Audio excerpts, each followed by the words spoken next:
Welcome to the Productivity Podcast. This is the first in a series of 3 podcasts with our friends at Sims Associates. And I'm delighted today to be joined by some of the team there, Mal, Fabio and Michael. We're going to talk in the next 3 series around you've chosen your workforce management vendor. So now what do you do? We're going to look at pilot, rollout, post-implementation support. So today's episode, we're going to focus on that. You've chosen your vendor. So now what? But before we get into the detail, let's meet the team. So we'll start with you, Mal. How are you doing? Tell us a bit about yourself and what you do in workforce management world. Good morning, Simon. Doing really well. I am a solution consultant. Been a solution consultant with Sims for about 3 years now. But I come from Australia, working across Asia Pacific in a change management and training capacity, and doing a lot of workforce management stuff over there. Brilliant. Well, thanks for coming on. Looking forward to the insight you can add. And if we just touch base with you, Fabio, again, tell us a bit about yourself and what you do in the organisation. Yes, of course. I am a project manager at Sims & Associates. I've been so for the past 5 years. I'm based in Madrid and delivering projects all over Europe. Before that, I used to be a consultant for a different company back in Latin America for 10 years. And I'm really looking forward to this conversation. Good. Again, thanks for joining us and another wealth of experience we can tap into. And last but not least, Michael, tell us a bit about yourself and background in WFM world. Yeah, thanks, Simon. I'm the practice director at Sims & Associates, but I've been around in workforce management for about 25 years in various roles, different countries, from contact center, workforce management to back office, retail, manufacturing. And through those years, I've made many mistakes, so hopefully I can share some of that. Brilliant. That'd be good to get that insight and knowledge. So for the purpose of today, episode 1, we're going to, as I say, focus on, we've chosen our WFM vendor, however you've got to that process internally with external support through previous engagements in other organisations with some of those WFM vendors. We've got our vendor. So that's where we'll start the conversation. For lots of organisations, I think that gives them a big green tick in the box and they think, yeah, brilliant, we've got our vendor, we'll just crack on now and it's all going to fall into play. I'm sure we've all got examples of how that's not true and where that doesn't happen. So maybe if we start with you, Mal, you've chosen your vendor. Should you start now thinking about project team, structure of that project team, what roles you need, maybe in a post-COVID world now? Is it a virtual team or will they work in an office? Where do you start? Yeah, I guess there's lots of questions around who is available to work. Hopefully some of this, in my experience, a lot of this has started already. We have people that have been in place through the selection process that hopefully should form a key part of the project team anyway, certainly in terms of leadership. But then I guess what we're looking for is to build up some of the more key users who are going to support us across countries and across user groups to make sure that we're covering all bases now that we know what the solution is and what we do need to do in terms of process changes or adapting. And Fabio, do you see organisations when they create their project team, lots of organisations talk about super users or power users. Do you see that being one person or do people split it by scheduling, forecasting, timekeeping? What examples have you seen of how they'll bring that expert team together?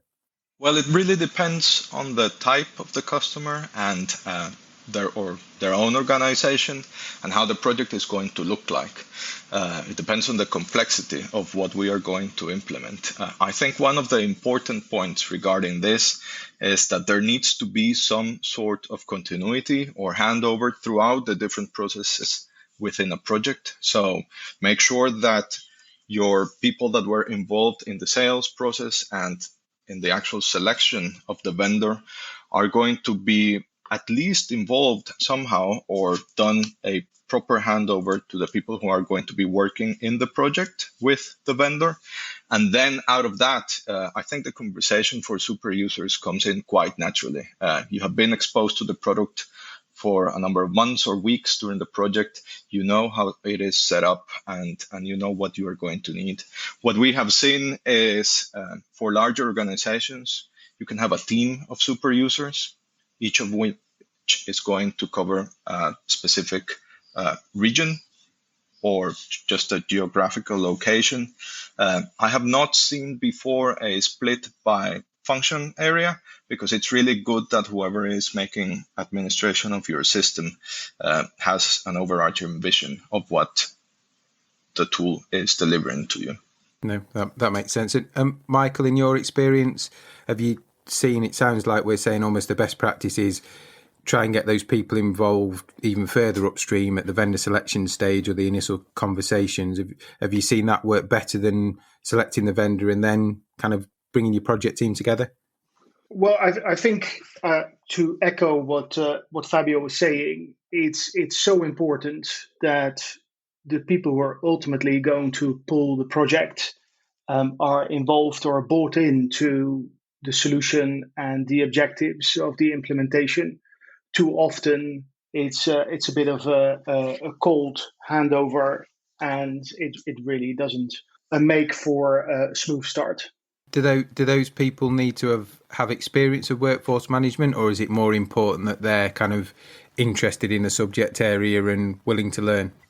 Ooh, Well, it depends on the topic, because sorry there, Mel. Because when we talk about timekeeping, it's often sits within the HR environment, HR department. But when you talk about workforce management, that's more a specialist topic. So it's very important whether you have those super users identified to own that space. Mal, I think you had something to add as well.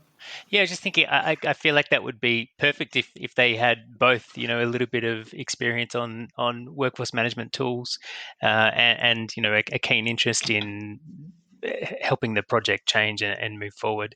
I do wonder if too much exposure can be a bit of a double-edged sword at times. People have preconceived notions of what should be possible and what should not, and perhaps that can cause some roadblocks.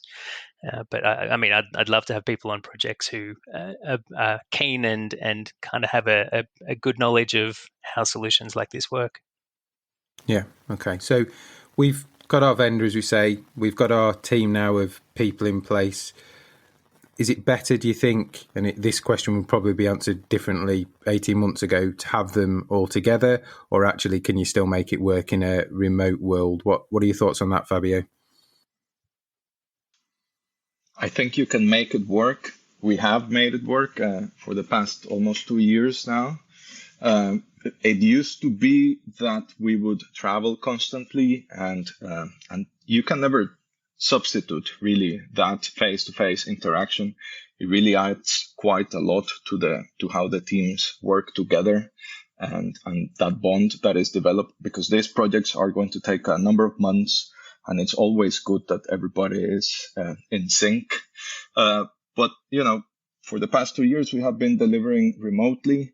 I've completed, and Mal has completed as well, a number of projects, and we have not met our customers. At the beginning, we thought that was going to be more challenging. I think that what it has really been, but you can't really, replace that face-to-face interaction. I think the message here is that most of the vendors have learned to adapt, and so have the customers. There are some difficulties, but we flag it as a risk often at the beginning of the project, and we work around it. And have you seen that, Michael, from your experience, that actually we might not go back to needing everybody in the same room? It's nice, I'm sure, and we all crave human contact, but it's doable remotely, and that will continue? Well, we are already seeing some customers asking for us to be on site. So it's undoubtedly that we're going to have a new normal where the expectations will have shifted. But as Fabio said, doing the workshops, doing the data gathering, some aspects of the implementation are so much more efficient if they are done face to face. And there must be a cost efficiency as well, because clearly you're not travelling and there's no cost involved in that, but actually you're also getting time back to be more productive because you're not travelling. True. There's definitely an efficiency there. We're not losing a lot of time in travel.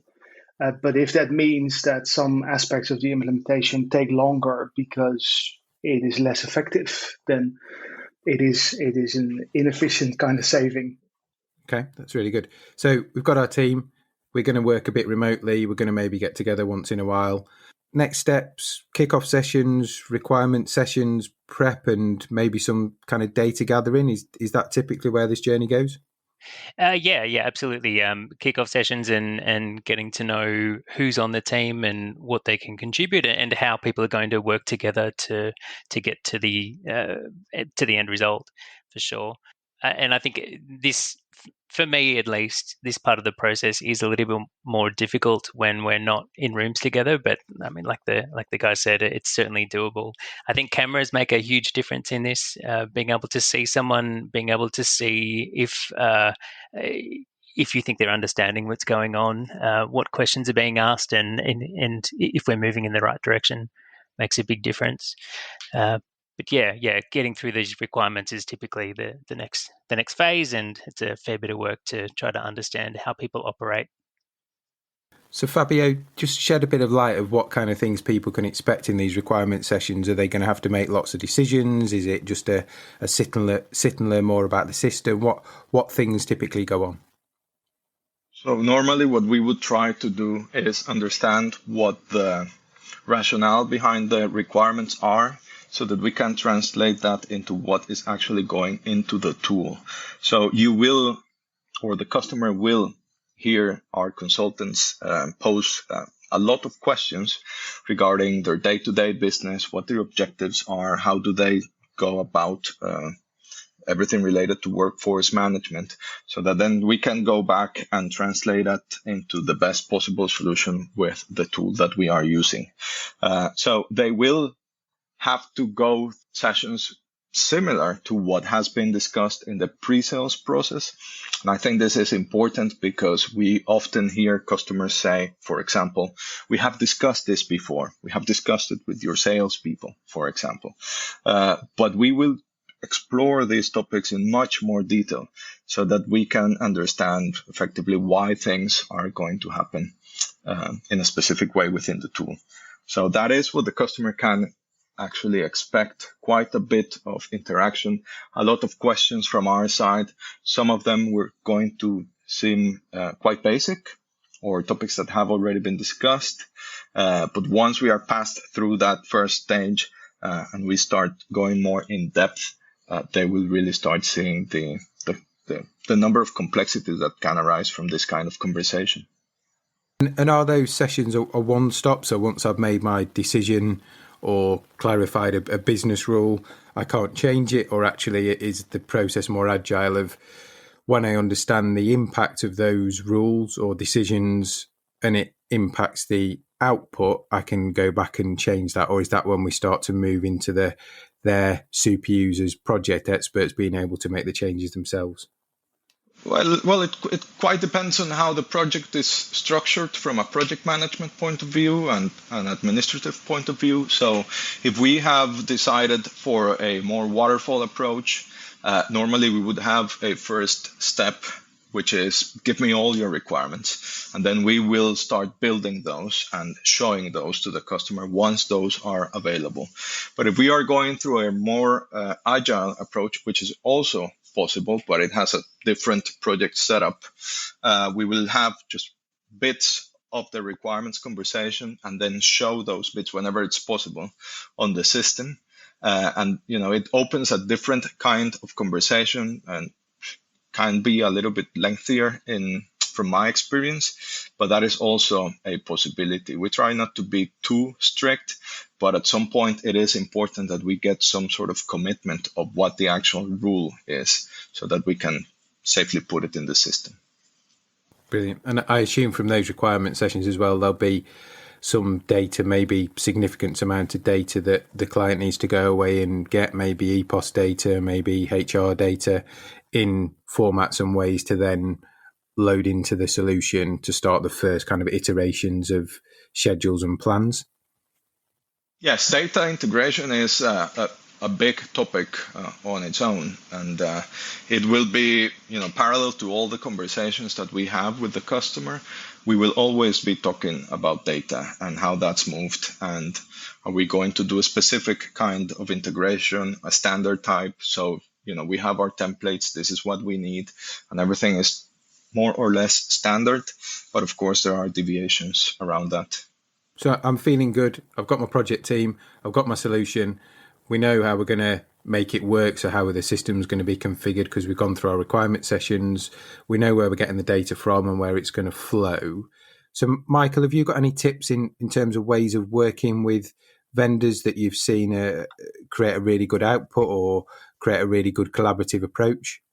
Yes, I think what is important to Fabio's, continuing on Fabio's point, is that we are the specialists. So allow us to guide you basically, because sometimes we're being challenged throughout in terms of the approach, and you see that in the timeline where when the customer is keen to take an iterative approach, they weren't ready for the project, and you see a lot of changes come through. It stretches the timeline of the project, as Fabio indicated. And if you then at the same time get senior management to push on the deadline of the go live, then you sort of, between a rock and a hard place. So it's very important to make sure that you stick to the plan, and that you allow us to guide you throughout that process. I think it also, we haven't talked about that really, but how have you structured governance of the project? How are you driving change? But I think we're going to talk about that later, right? Yeah, absolutely. So you kind of lead us into the next point nicely, which was around project planning. And when we talked off air and set these podcasts up, one of the key things that came across was around it being realistic. So again, it sounds like, Michael, you've got some experience or seen some projects where maybe those plans have been laid down and senior management have pushed it to be quicker, or people have made lots of changes which have impacted the work required but not changed the end date. So again, any learnings, Michael, that you've seen, good, bad, indifferent, on creating the plan and being realistic with it? Yeah, I mean, the most important thing, Simon, is that when management has said, okay, we're going to have a go live on whatever, the 1st of September, and then the decision point, signing of the statement of work, the actual kickoff of the project is delayed. It's always delayed. And then it just gets pinched. Nobody's considering a change of the go live date. And so what gets pinched is, the testing, maybe the number of cycles that they go through at the end of the process before go live. And at the end, you're going live with a project that's not properly tested. And so that is going to lead to some challenges at the start of your go live.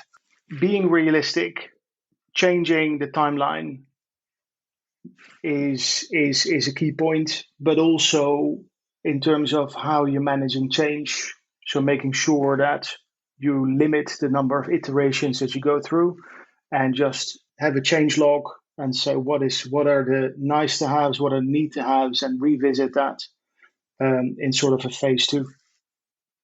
It's interesting, isn't it, that there's certain bits in a project which get crunched in terms of the timeline when the pressure's on, and almost one of the most important parts, the testing piece to make sure the first user experience is good, is the one that gives in. And Mal, have you seen examples of that where things are crunched, the plan's not extended, or there's additional requests for changes or work, and actually what you do is compromise the quality for the first user experience?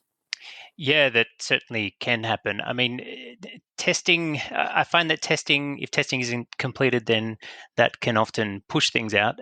But things like training can get cut. Training and change management processes can be cut out.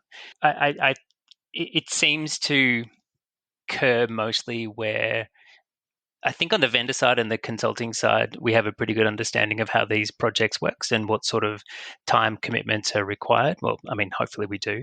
But on the customer side, this is going to be new. They're not going to be doing these kinds of projects very often. So understanding the level of commitment that's going to be required to upskill around just general topics on workforce management, as well as the solution, is a pretty major thing.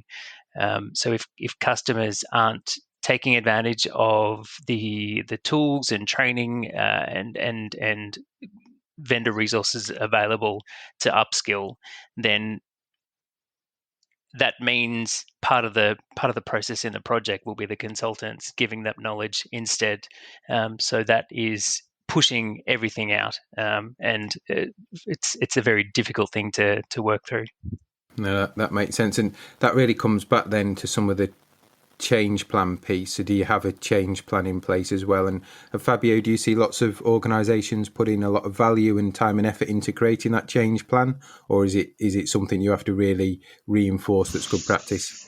I once delivered a project with a customer that at the end of the project, the first conclusion that they reached when they were doing their project review was these workforce management projects are 50% application, 50% change in the impact that they have in the organization.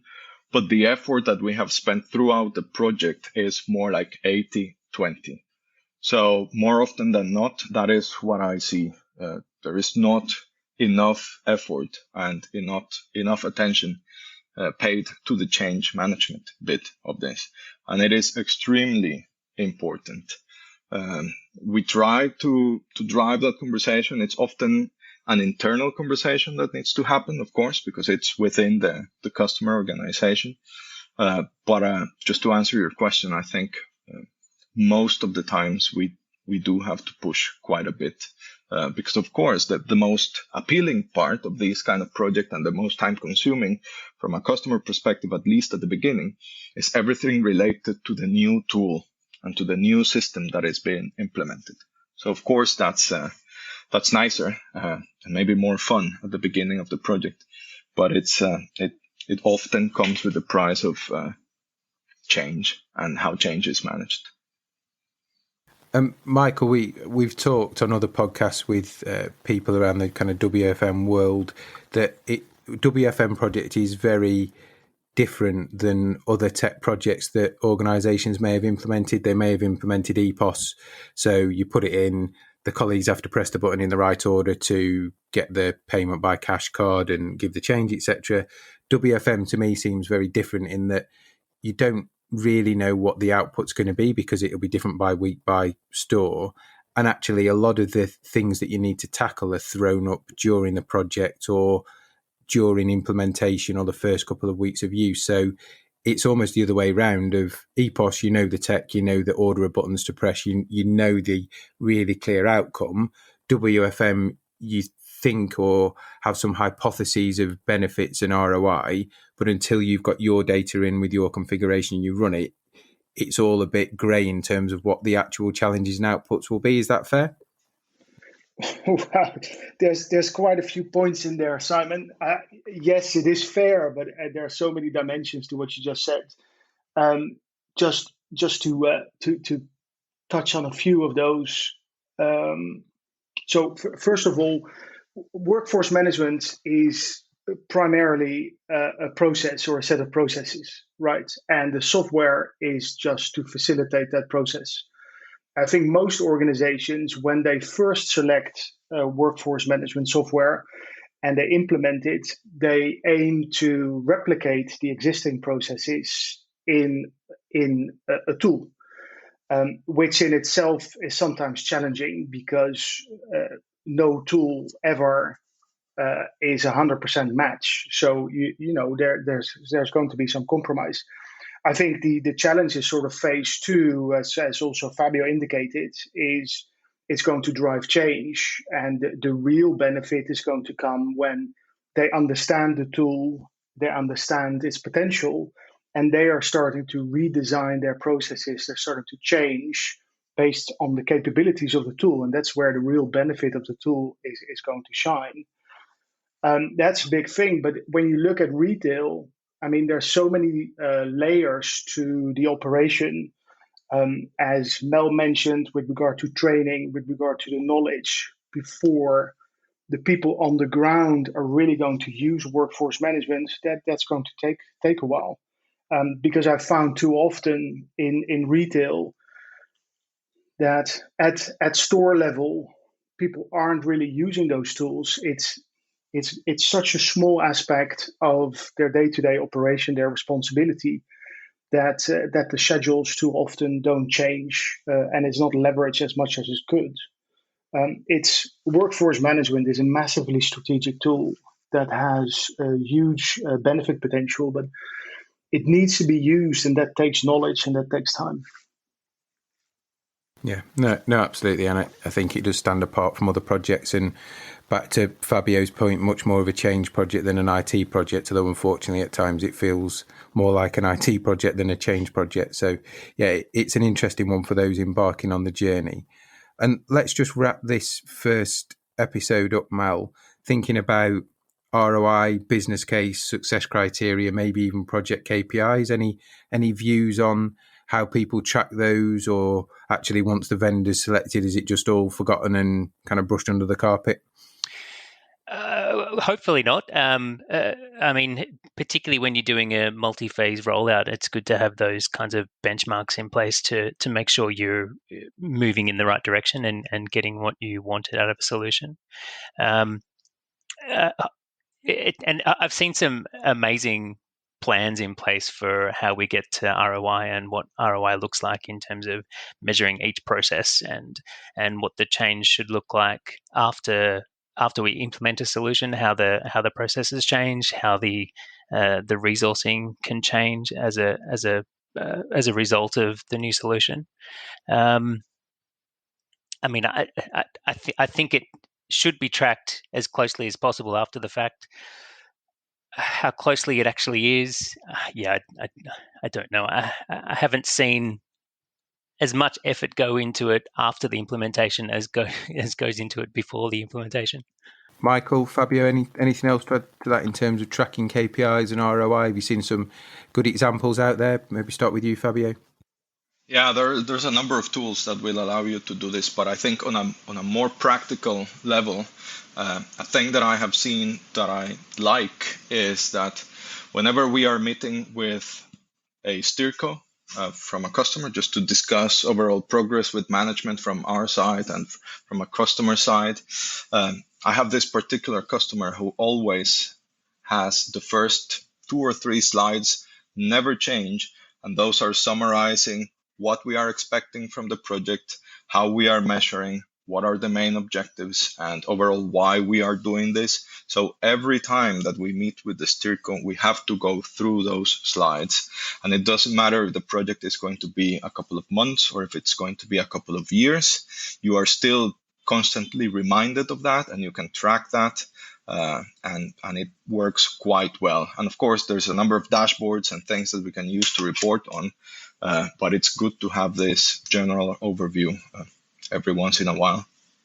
Yeah, because these projects can be over a number of years, can't they? So yeah, I like the fact that it brings you back to the why all the time, because yeah, a year in, 2 years in, you're knee deep in the detail, but you've almost forgotten why you were doing it and what the end goal was. It is easy to forget, yes. Yeah, very, very quickly. Michael, just finish with you on that point. Any other bits to add in terms of ROI tracking, project KPIs? Yeah, I think it's just be realistic, because as Mel said, it's too often that there are some objectives at the start. You know, how did they sell internally that we need a workforce management tool? But then it's not tracked throughout the implementation, let alone at the end. And by all means, please share those objectives within the project team, the different layers. So from the steering group to the project team, be aware what are we trying to achieve, and track that. Be realistic. Even if you don't track the KPIs, make sure that the objectives are clear throughout. Brilliant. So we'll finish episode 1 there. In episode 2, you guys are going to come back and we're going to talk about pilot rollout. Is it really a pilot? Is it phase 1 rollout? So I think that'll be a really interesting conversation. Thanks for your time, and look forward to speaking to you all in episode 2. Thanks, Simon. All right. Thanks, Thank you Simon. for your time. Bye-bye.